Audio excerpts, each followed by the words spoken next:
Hello students, very good morning to all of you. I welcome you all on the behalf of Mahadevi School and College.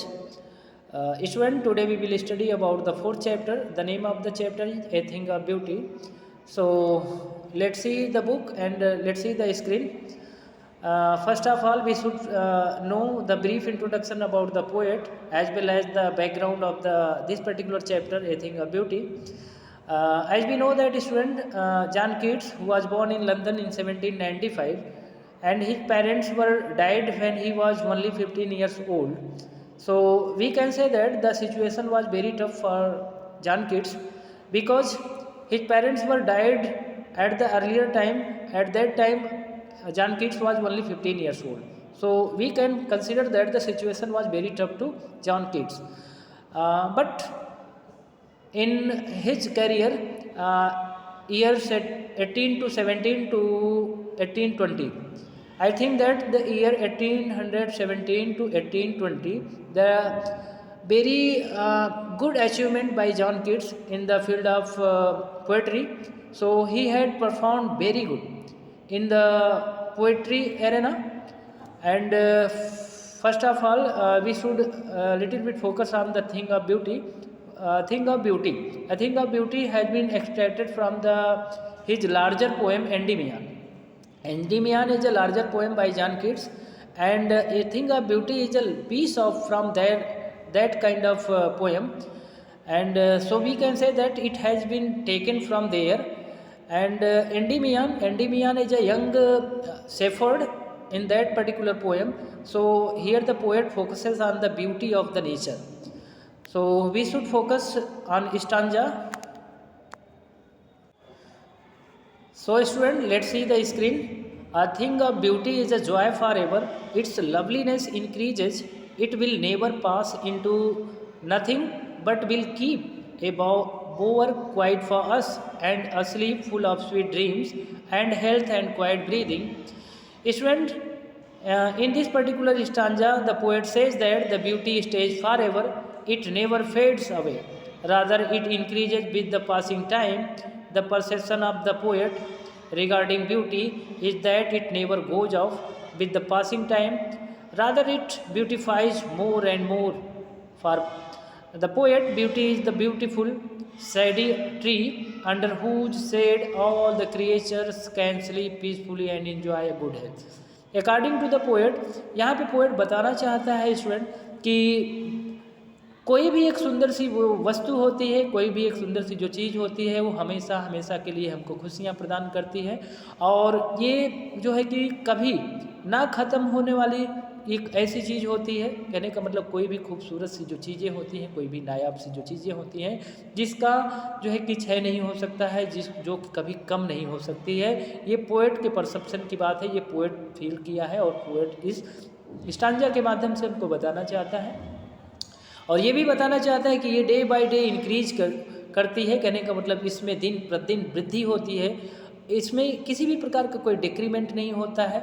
और ये भी बताना चाहता है कि ये कभी भी, ये ब्यूटी जो है, beauty of the nature, beauty of the things कभी ख़त्म नहीं हो सकती सिवाय समय के साथ। हालांकि समय जैसे भी बताया गया कि समय के साथ बहुत सारी चीज़ें चेंज हो जाती हैं, बट जो ब्यूटी ऑफ द थिंग्स है वो हमेशा हमेशा के लिए जो है कि इमॉर्टल वे में रहती हैं। एक तरीके से कोई अमृतत्व की स्थिति होती है उस तरीके से होती है, और ये हमेशा हर एक चीज़ को ब्यूटीफाई करने का काम, हर एक चीज़ को हैप्पी फील करने का काम कराती हैं। And more for the poet beauty is like a beautiful सैडी plant. बताया गया कि पोएट यहाँ पे ब्यूटी को इस तरीके से बताया है जिस तरीके से हम हार्ड समर में जितने सारे भी क्रिएचर्स होते हैं, लिविंग बींग्स होते हैं, हम ह्यूमन बींग्स होते हैं, और गर्मी की धूप से तप रहे होते हैं, और जब हम under the shade of the tree आते हैं, यानी पेड़ों की छांव में आते हैं, तो वी फील कंफर्ट, हमको राहत महसूस होती है, हम रिलीफ फील करते हैं।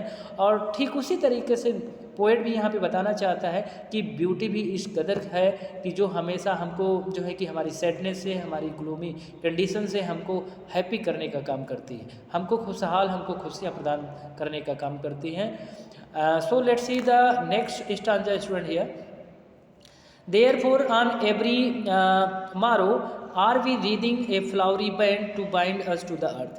spite of despondence of the inhuman dearth of noble nature, of the gloomy days, of all the unhealthy and over darkened ways, made for us made for our searching, yes, in spite of all, some shape of beauty moves away the pall from our darkness spirit. Student, in this stanza here, the poet says that every day it is the beauty which fills us with the spirit to live it, and it is the beauty which builds us a desire in us and to live, though they are sad moment are the cruel people around us.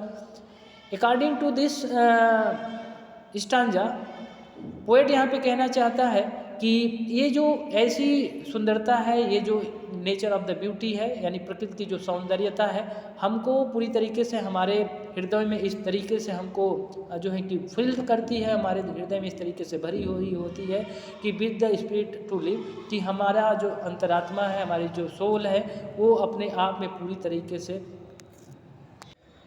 Relief feel कर सके, मतलब राहत महसूस कर सके। And it is the beauty, एक वही सुंदरता है जो हमारी जो है कि जो इच्छाएं होती हैं उसको बिल्डअप करने का काम करती है, so that we can live easily and with a comfortable life, ताकि हम अपने जीवन को आसानी के साथ जी सकें, एक आराम, एक राहत भरी ज़िंदगी को जी सकें। द सिचुएशन में बी द टफ, सिचुएशन में be a gloomy, situation may be as sad, but we can survive in the surrounding, the people where are very cruel, but it doesn't matter.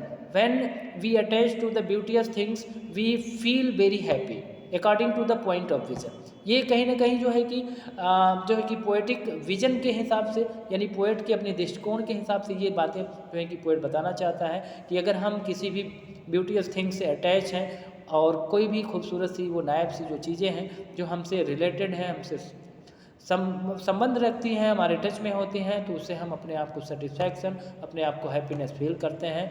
So here the poet want to say the without beauty the earth will be full of cruel. इस तरीके से poet इस stanza में ये भी कहना चाहता है कि इसलिए without beauty nothing can be possible, we can't be survive life with happy.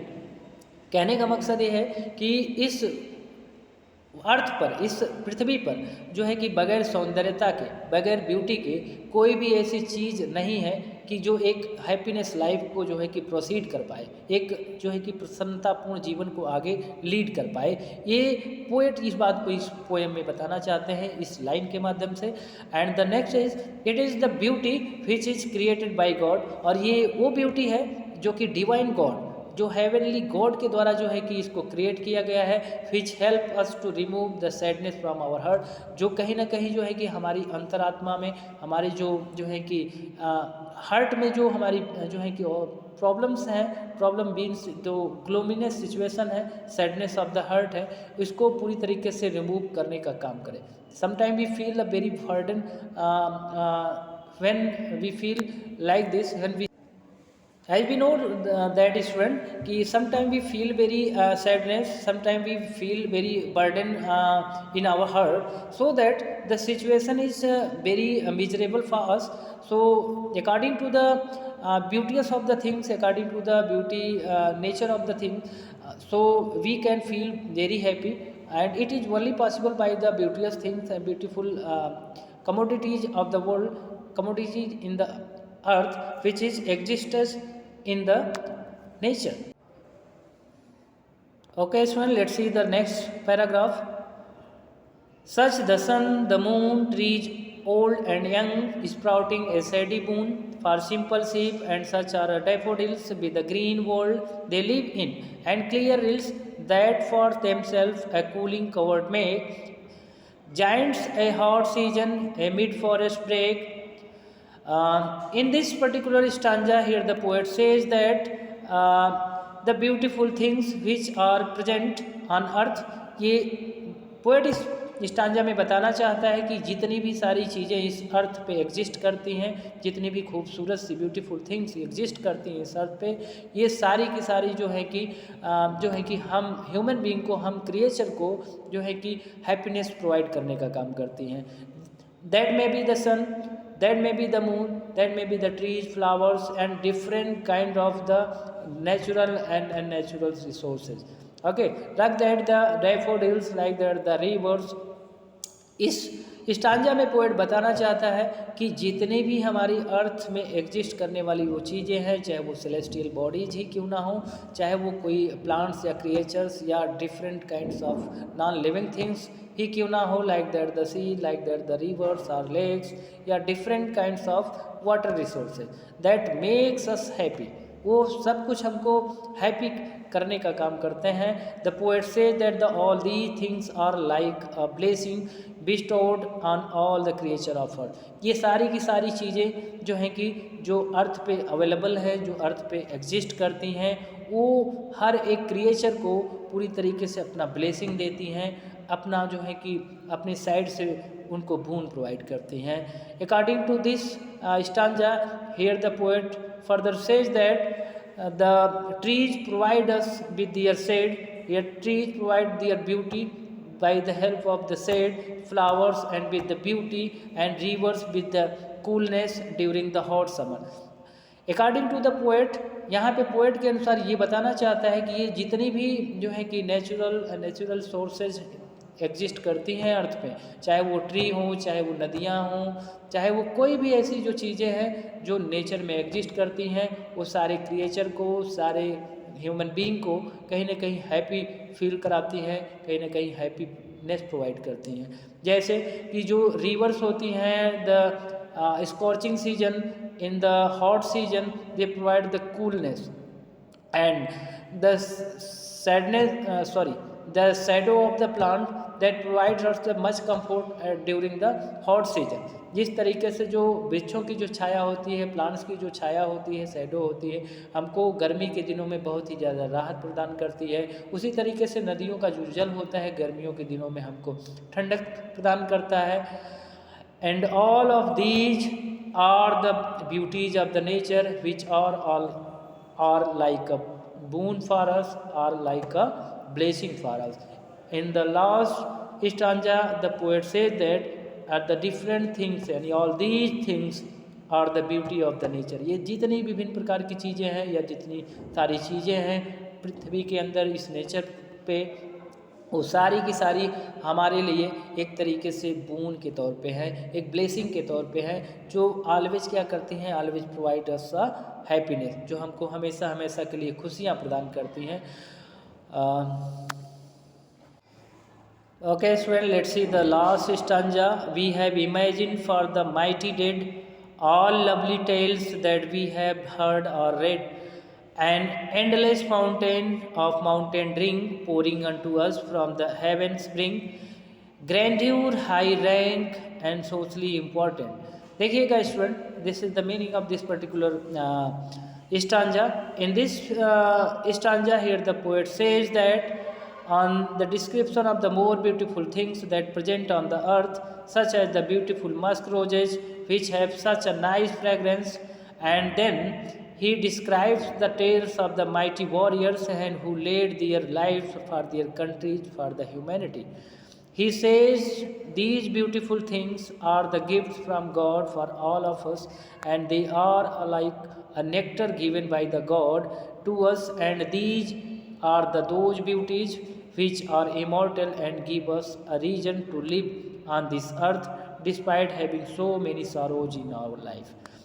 जैसा कि स्टूडेंट आप देख पा रहे हैं कि इस लास्ट स्टांजा में पोएट बताना चाहता है कि कहीं ना कहीं जितनी सारी ये जो है कि ब्यूटीफुल थिंग्स मौजूद हैं इस अर्थ पे एग्जिस्ट करती हैं, वो सारी की सारी जो है कि चाहे वो ब्यूटीफुल मस्क रोजेज ही क्यों ना हो, उसकी खूबसूरत जो है कि जो सुगंध है, जो नाइस फ्रेगरेंस है, वो हमको हैप्पीनेस प्रोवाइड करती हैं, हमको खुशियाँ प्रदान करती हैं. Then he describes the tales of the mighty warriors. Here the poet also describes about the mighty warriors. Here the mighty warriors who laid their life for their country, for humanity. और poet इस line में ये भी बताना चाहता है कि इस नेचर में जितने भी माइटी वॉरियर्स हैं, यानी जो महाशक्तिशाली जो योद्धा लोग हैं, वो जो है कि मानव जाति के लिए अपनी जान की बाजी लगा करके पूरी तरीके से लोगों को प्रोटेक्शन प्रोवाइड करते हैं, लोगों को सिक्योरिटी प्रोवाइड करते हैं। इस तरीके से all these are the beauty of the nature. ये सारी की सारी जो है कि कहीं ना कहीं जो ब्यूटी ऑफ द नेचर है, प्रकृति की सौंदर्यता है। And the lastly here the poet says that the beautiful things are the gift from the god, यानी जितनी भी ये ब्यूटीफुल थिंग्स हैं वो कहीं ना कहीं गॉड के द्वारा जो है कि प्रोवाइड की जाती है, गॉड के द्वारा प्रदत्त है। एंड ऑल ऑफ अस, ये सारे लोग, so that we can survive our life with happiness, ताकि हम अपने जीवन को बहुत ही प्रसन्नता के साथ, खुशियों के साथ जो है कि जी सकें। And they are all like nectar given by the god, और ये सारे के सारे जो है कि जो है कि नेचर में एग्जिस्ट करते हैं, ये गॉड के द्वारा जो है कि प्रोवाइड की गई हैं। और बताया गया कि nectar given by the God, God के द्वारा इनको अमृतत्व प्रदान की गई है, वो क्वालिटी प्रदान की गई है to us, and these are those beauties, कि ये सारी वो सौंदर्यताएँ हैं, वो ब्यूटीज़ हैं विच आर इमॉर्टल, जो कभी खत्म नहीं हो सकती हैं। That give us a reason to live on this earth, जो कहीं ना कहीं हमको हमारे जीवन को एक तरीके से, हमारे जीवन में जितने आने वाले जो भी ग्लूमीनेस हैं, जो हमारे जीवन में आने वाली सैडनेस हैं या सारोनेस हैं, उसको पूरी तरीके से जो है कि बाहर निकालने का काम करें, उस सारो सिचुएशन से हमको कम आउट करने का काम करें। कहने का मतलब, हम अगर जो है कि दुखी हैं, हम बहुत ही ज़्यादा हताश और निराश हैं, तो ये ब्यूटीअस थिंग्स जो हैं, जितनी भी खूबसूरत सी जो चीज़ें हैं, हमको जो है कि उस सारोफुल सिचुएशन से बाहर निकाल करके हमको हैप्पीनेस को प्रोवाइड करें। ये सारी बातें जो हैं कि वो all over the poem, here the poet say one thing, the anything that is the beauty that provides us happiness entirely. So student, I think this is the sufficient for you today. You will write the word meaning as well as the question answer in your notebook.